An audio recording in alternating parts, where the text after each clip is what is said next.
πανέμορφο μέρος. Είμαστε στο δρόμο λίγο πριν από την Κλοποτά. Εδώ στο βάθος διαρρέει ένα υπέροχο ρέμα και απέναντι βλέπουμε όλες τις πλαγιές γεμάτες πεζούλες. Εκεί πίσω κάπου είναι ο Τριμώνας.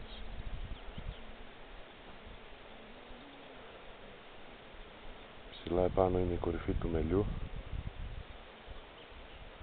Παντού πεζούλες.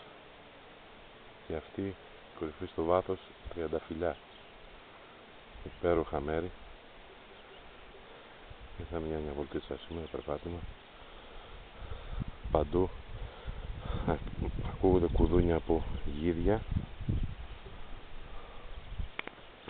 και υπέροχες μελωδιές τα λουλούδια και τα δέντρα. Τελειμάει η γάρα.